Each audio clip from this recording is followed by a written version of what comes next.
ሰአል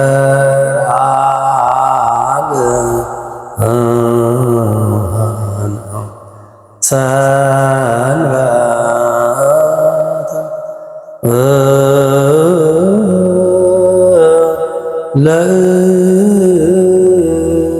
ለዕረፍተ ዚአነ። የእርስዎን ሙያስ የተካ የሚይዝ ልጅ አለ ወይስ ገና ነው? የአቋቋም መምህሬን ዛሬ እኔም ሰው ሁኜ ትልቅ ሁኜ ተገኝቼ በዚህ ሰዓት በዚህ ጊዜ በእኔ ቤት ስለተገኙልኝ በጣም ደስ ብሎኛል። እግዚአብሔር የተመሰገነ ይሁን። እርስዎን በማግኘቴ በጣም እኔ እድለኛ ነኝ። ጤና ይስጥልኝ። ቤተሰቦቼ እንዴት ሰነበታችሁ?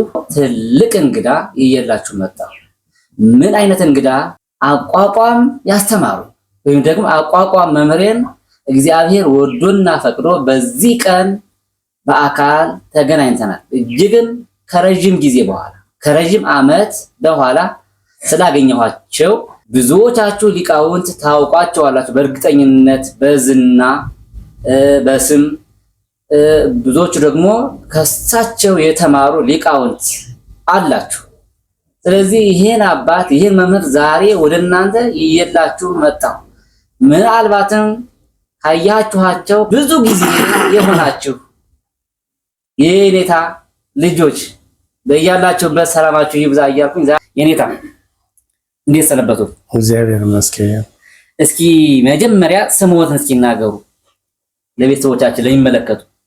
ስሜ ሊቀ ጠበብት ቃለ ጽድቅ ገናው እባላለሁ። መልካም። የት ነው የሚያገለግሉት?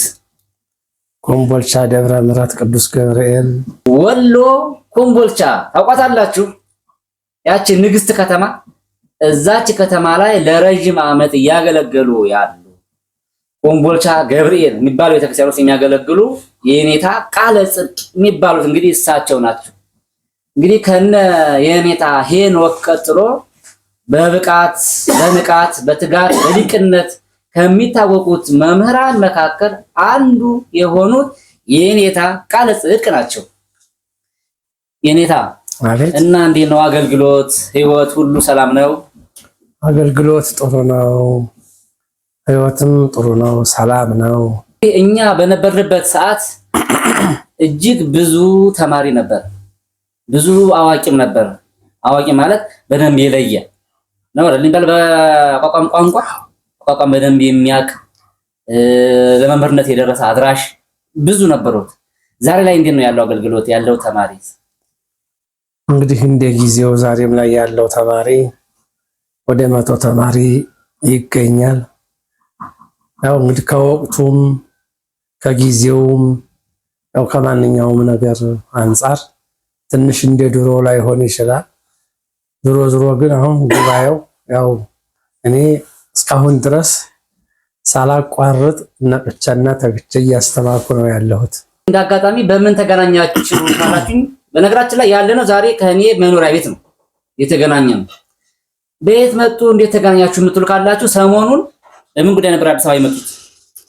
ሰሞኑን የሊቃውንት ጉባኤ በየሀገሩ በየሀገረ ስብከቱ ተጠርቶ ያው ለ3 ቀን ስብሰባ በዛ ተጠርተና የመጣ ነው።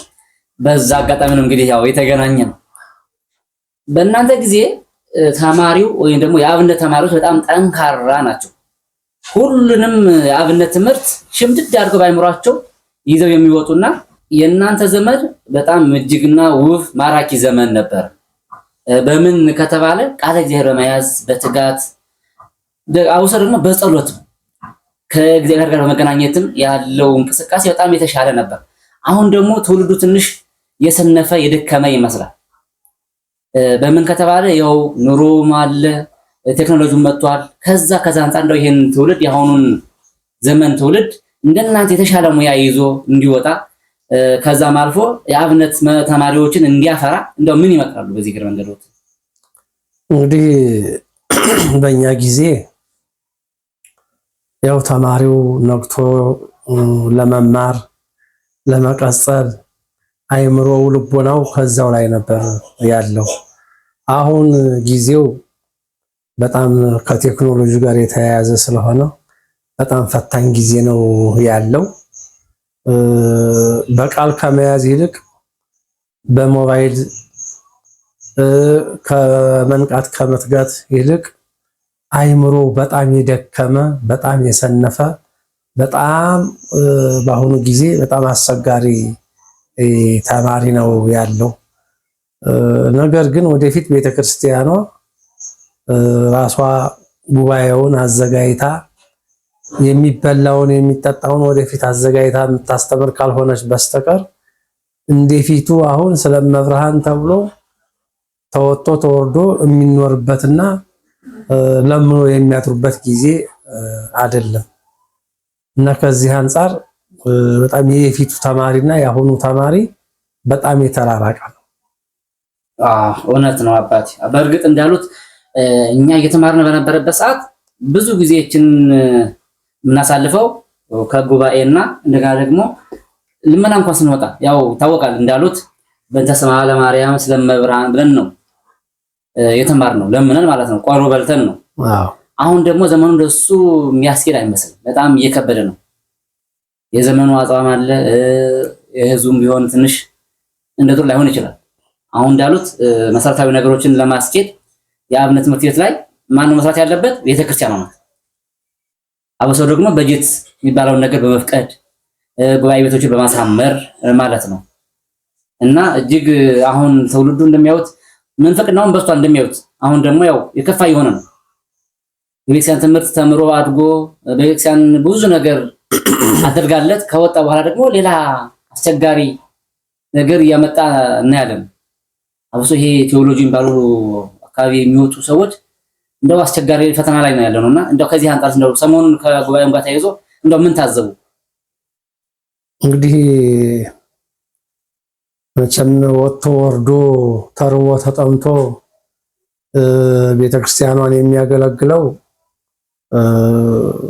እንግዲህ በዚህ አንጻር ያው አሁንም አልተቋረጠም። ያው እንደ ድሮ ባይሆንም ይሄ ግን የቴዎሎጂ ነገር ቤተክርስቲያኗ አዘጋጅታ ምግብም ሆነ ማንኛውም ሽንት ቤቱን መኝታ ቤቱ ማንኛውም ነገር አዘጋጅታ ለየት አድርጋ ቤተክርስቲያኗ ታሰለጥናለች። ከወጡ በኋላ ግን ትንሽ እኔ የተማሩት ትምህርት ወይንም የሚማሩት ትምህርት ምን እንደሆነ እኔ አላቅም። የቤተክርስቲያኗን ቀኖናንና ስርዓቷን ሲጋፉ ይገኛሉ። እዚህ ጸሎትም ጾም ብዙም ጊዜ እኔ አይገባቸውም አይግባባቸውም። በምን አይነት እንደሆነ እኔ ይመስለኛል በቤተክርስቲያኗ ትምህርት ስላላለፉ አንዳንዶቹ ስላልደከሙበት አብሮ ተስማምቷቸው ተዋህዷቸው ስለማይወጡ ይመስለኛል እንግዲህ ወደፊት ያለባት ቤተክርስቲያኗ በቤተክርስቲያኗ ትምህርት ያለፈ ድጓውን፣ ቅኔውን፣ አቋቋሙን ዘሩ ባይሆን ይሄንን ሁሉ ያወቀ ወደፊት ቤተክርስቲያኗ ይሄንን የምትጠቀም ካልሆነች በጣም አደጋ ላይ ነው። እውነት ነው የኔታ በትክክል ገልጸውታል። የኔታ ግን በጣም ከሚገርመው ነገር ማለት ነው በተለይ ደግሞ እዚህ አዲስ አበባ ላይ ብዙ ነገር እየታዘብን እያየን ነው። በጣም የሚገርመውና የሚከፋው ነገር ምንድነው ካሉኝ በቤተክርስቲያን ትምህርት በጣም ደከሙ የምንላቸው በተለይ ደግሞ በቅኔው፣ በአቋቋሙ፣ በዜማው በተለያየ የቤተክርስቲያን ሙያ ደከሙ ብለን የምናስባቸው ሰዎች ሁሉ አሁን ያሉትን ነገር አንዳንዴ ሲተገብሩ አናይ። አብሶ ይሄ የምንፍቅናው ህይወት ላይ በጣም እየተቀላቀሉ ይገኛሉና እንደዚህ ያለው መንፈስ በምንድን ነው እናስወግደው የምንችለው? እንግዲህ የሚወገድበት ቤተክርስቲያኗ ጥብቅ ቁጥጥር መኖር አለበት። የሚያስተምሩት እነማን ናቸው? የሚያሰለጥኑት እነማን ናቸው? የሚሰለጥኑትስ እንዴት ነው? የሚማሩትስ እንዴት ነው ብላ ቤተክርስቲያኗ ያለውን ትምህርት ቸክ ማድረግ አለባት። መምህሩንም ቸክ ማድረግ አለባት። ይሄ ካልሆነ በስተቀር ለወደፊቱ በጣም አስጊ ነው፣ በጣም አስቸጋሪ ነው። ሰው ተምሮ የተሻለ ይሆናል እንጂ ተምሮ እንደገና ሌላ ችግር መፍጠር ይሄ እንግዲህ እውነት በጣም ቤተክርስቲያኗን ከአደጋ ላይ መጣል ነው። ሊታሰብበት ግን ይገባል። በጣም ጥሩ ሁኔታ እጅግ እናመሰግናለን። እስኪ አሁን ደግሞ ወደ ግልዎት እንመለስና ልጆች ወልደዋል? አዎ 6 ልጆች ወልጃለሁ። መልካም። የእርስዎን ሙያስ የተካ የሚይዝ ልጅ አለ ወይስ ገና ነው? አይ ከተማ ላይ የኔን ሙያ ለማስያዝ የኔን ሙያ ለማስተማር በጣም አስቸጋሪ ነው። አንደኛ የዘመናዊ ትምህርት አለ። በዛ ላይ ደግሞ ቴክኖሎጂው ራሱ ብዙ ጫና አለው እና ከተማ ተወልዶ አሁን የኔን ሙያ ይይዛል ማለት በጣም አስቸጋሪ ነው። ግን በድቁና ያው እያስተማርኩ ነው። አንዱ ልጅ ዲያቆን ነው፣ እየቀደሰ ነው። ዩኒቨርሲቲም ያው 3 ዓመቱ ነው። ከርሞ በ4ኛ ዓመቱ ይመረቃል። ሴቶቹም ያው 2 ሴቶች አስመርቅ ያለው ዲግሪ እግዚአብሔር ይመስገን እና በዚህ ላይ ነው ያለሁት። ሌሎቹም እያስተማርኩ ነው ገና።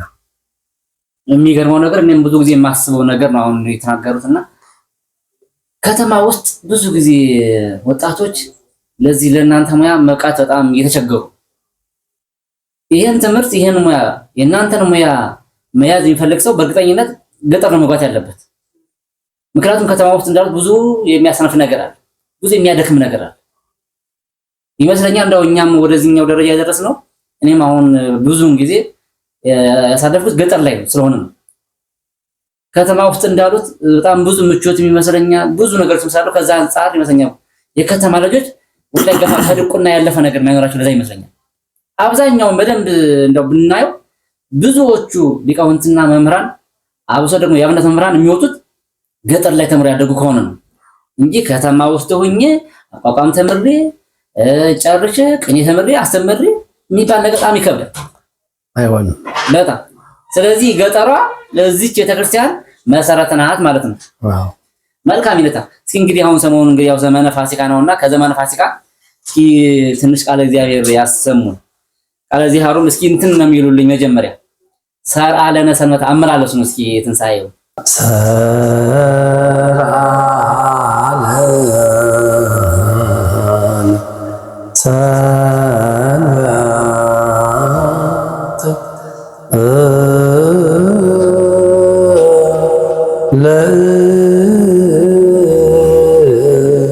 ለዕረፍተ ዚአ ሰርአ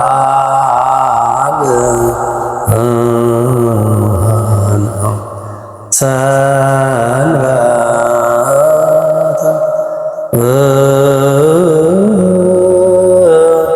ለዕረፍተ ዚአ ሰርአ ለነ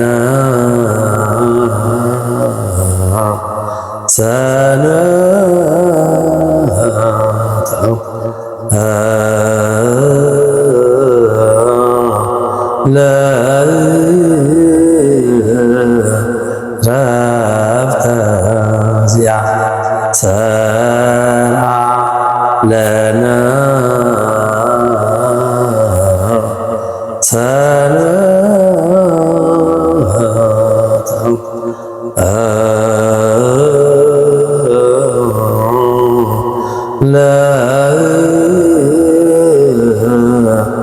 ለዕረፍተ ዚአ አቤት ወዝ አየህ ወዝ ሲያንቆረቆሩት ይሄ ነው የጎንደር ወዝ። ስለዚህ ያዘው ደግሞ ቸብቸብ ወዝ ሰርአ ለነ ሰንበተ ለዕረፍተ ዚአ ሰርአ ለነ ሰንበተ ለዕረፍተ ዚአ ሰርአ ለነ ሰንበተ ለዕረፍተ ዚአ ሰርአ ለነ